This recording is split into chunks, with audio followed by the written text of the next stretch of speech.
اب یہ جو مجذوب وغیرہ ہوتے ہیں خود تو یہ بچ جاتے ہیں کیونکہ اندر نور ہوتا ہے، کیونکہ مجذوب کئی طرح کے ہوتے ہیں لیکن مجذوبوں کی قسم ہوتی ہے۔ ایک مجذوب کامل ہوتا ہے، ایک جزوی مجذوب ہوتا ہے جس کو مجذوب سالک کہتے ہیں، اور ایک مجذوب وہ ہوتا ہے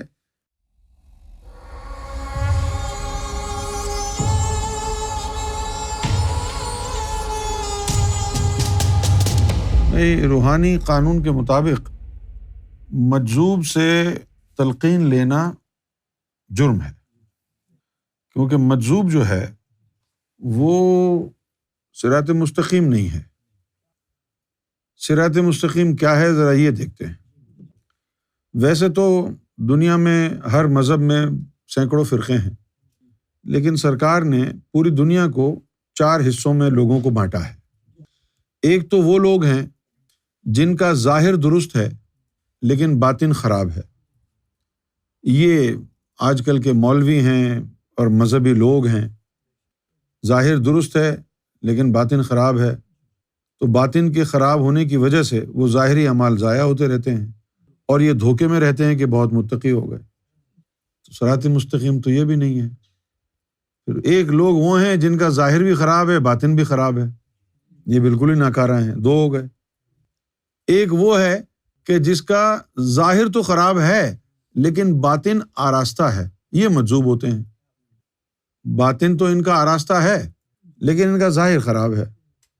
اچھا، اب ان کا باطن آراستہ ہے، ظاہر خراب ہے، تو ان کا باطن یوم محشر میں ان کے ظاہر کے گناہ معاف کرا دے گا، لیکن جو ان کو کاپی کرے گا ان کا تو ظاہر آراستہ نہیں ہے، نہ باطن آراستہ ہے، تو وہ تو زندیق ہو جائیں گے۔ اس لیے مجذوب کی پیروی نہیں کی جا سکتی۔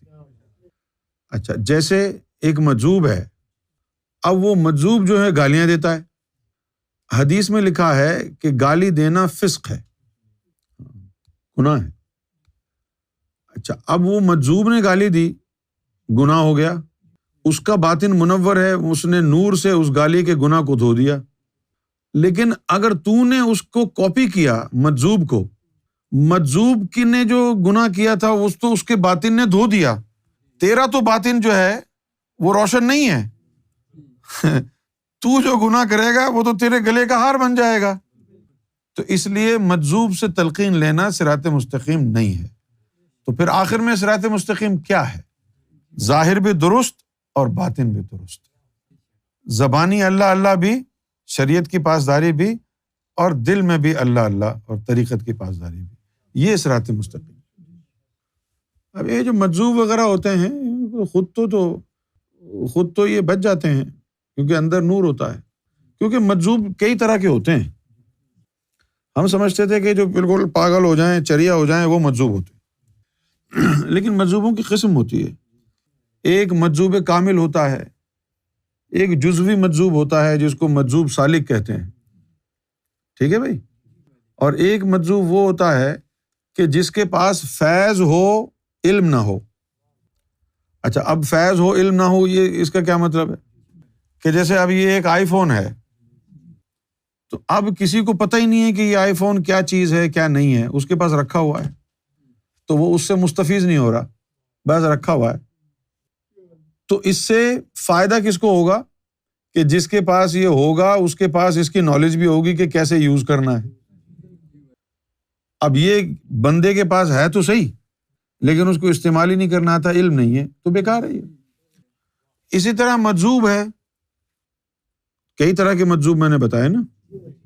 ایک مجذوب تو وہ ہوتا ہے کہ جو بالکل صحیح ہوتا ہے، کوئی الٹی سیدھی حرکتیں نہیں کرتا، راہ سلوک میں چلتا رہتا ہے، لیکن جب اللہ تعالیٰ اس کو ولایت کے لیے چن لیتا ہے اور ولایت کے لیے اس پر جب تجلی پڑتی ہے تو اس کے لطیفہ انا میں اتنی تاب نہیں ہوتی جس کی وجہ سے اس کا شیشہ عقل ٹوٹ جاتا ہے۔ اب جب اس کا شیشہ عقل ٹوٹ گیا، تجلی کی زد میں ہے، شیشہ عقل اس کا ٹوٹ گیا، تو اب پھر اس کے بعد جو ہے اس کی کچھ سمجھ میں نہیں آتا ہے، کبھی کسی کو گالی دے دی، کسی کو ڈنڈا مار دیا، کبھی ناچنا شروع ہو گیا، کیونکہ وہ دماغی نہیں رہا وہ۔